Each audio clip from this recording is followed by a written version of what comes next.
Harry and Meghan's woke extremism is dangerous after success is favored a new pathetic thing by backing a group that believes boyhood should be fluid and families have become gender factories. Prince Harry and Meghan have just joined the war on men plaguing our society. Hello and a very warm welcome back to our LVT News YouTube. We've already noticed that Meghan and Harry love to align themselves with these woke movements. It was probably only a matter of time before they join the gender extremists, but today's news that Meghan and Harry are now supporting an organization that describes the very idea of boyhood as fluid and socially constructed is basically an out-and-out attack on regular families, and it is terrifying. It looks like Meghan and Harry's real agenda is gradually being revealed, and it's becoming increasingly obvious that destroying the British royal family is only the beginning of their ambitions. Instead, they are looking for a California revolution of Western society, and trying to erase what they call toxic masculinity is a big part of that agenda, and basically it is turning into a general war on men and boys, and it is plaguing our. So Meghan and Harry's archival foundation is saying that it's investing in gender equity through the so-called Global Boyhood Initiative on a guide for promoting gender equity by fostering positive masculinity in boys and men. Alright, sounds pretty woke to me, but it's only when you dig a little deeper into the organization that you figure out just how radical its goals really are. The act of this organization is already working in UK schools through a curriculum pilot, and somewhat worryingly, it asks primary school kids to question what they describe as gender norms which are not tied to sex organs. It is becoming obvious that Harry has been completely emasculated by Meghan, and most likely it was his choice. But anyway, that does not mean that these poor schoolboys should be like him. And I'm afraid that is only the beginning, and a report titled The State of UK Boys that came out last year. The group goes to war with families and schools for acting as gender and heterosexuality factories. Specifically, it takes aim at wide middle-class heterosexual masculinity as an alleged structuring norm. I mean, they even go after parents for gendering their unborn kids based on the identification of external genitalia in scans, including through elaborate gender reveal parties and also a stream of purchases along gender lines.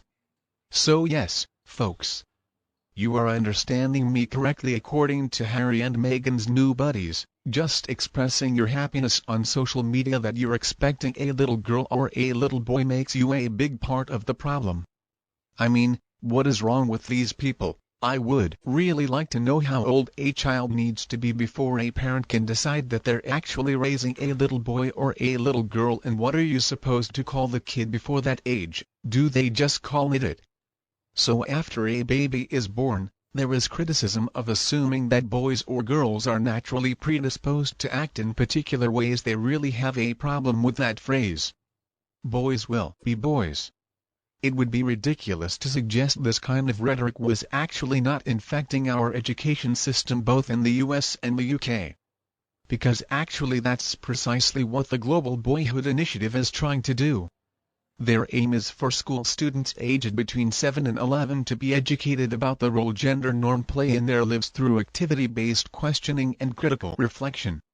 They're also going to be asked to internalize these new gender attitudes and norms by applying them in their relationships and lives. What in the world would this do to our children, and why are Harry and Meghan associating themselves with an organization that is all about indoctrination? It is not about education. Miriam K., the Tory MP, has been campaigning against inappropriate sex ed, and she agrees that a Global Boyhood Initiative is wrong, that it wants to train young kids to become agents of change for gender and social justice. As she said, attempting to re-educate small children for reasons of political activism is indoctrination and an abuse of the trust that children place in teachers and parents place in schools. It is also concerning that the Global Boyhood Initiative says they have widened their net to include children of all genders, which suggests they hold to an extreme position on gender ideology. I swear I just don't think these lefties can learn from the catastrophe of gender extremism that has already destroyed countless lives thanks to the now discredited organizations like the Tavistock Gender Identity Development Service. Now, before you call me an old out of touch, Biddy, who has no interest in talking about these issues, I would like to talk about some experiences that my own brother had in school. I still remember having to protect my little brother because he was a closeted gay little boy and he was bullied on the playground, so I understand just how threatening gender stereotypes can be, but pretending they do not exist in the classroom is only creating a much bigger problem now. Increasingly, thanks to this kind of rhetoric, young gay and lesbian kids are being convinced that they have been born into the wrong body, that they're not gay or lesbian, but instead they're trans. They don't accept that their hormones are just going crazy as they slowly come to terms with their sexuality. Instead, young people and teens are assuming that they have to be the opposite gender because maybe they're a tomboy who absolutely loves playing sports instead of ballet, or maybe a little boy wants to play with Barbie dolls instead of going out onto the soccer field.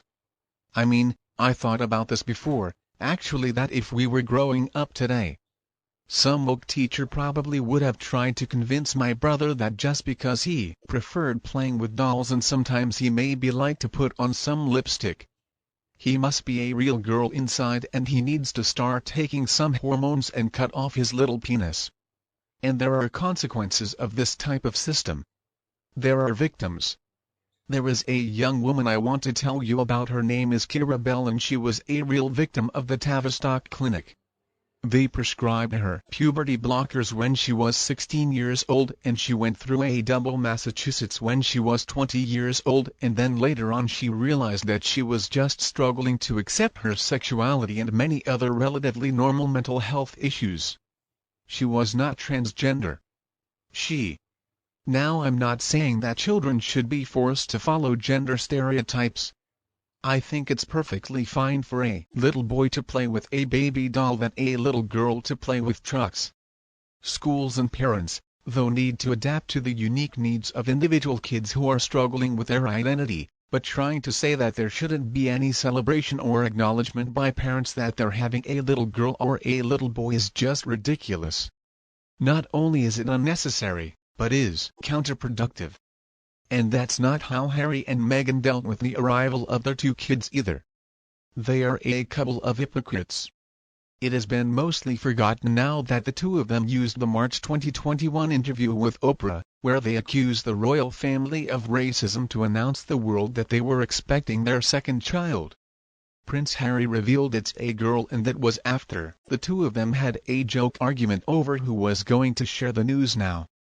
According to the Doctrine of Global Boyhood Initiative, Harry made a major mistake by linking the gender of the unborn invisible to her sex organs. And also the social media announcement of the birth of Archie on their now Shutter Sussex royal Instagram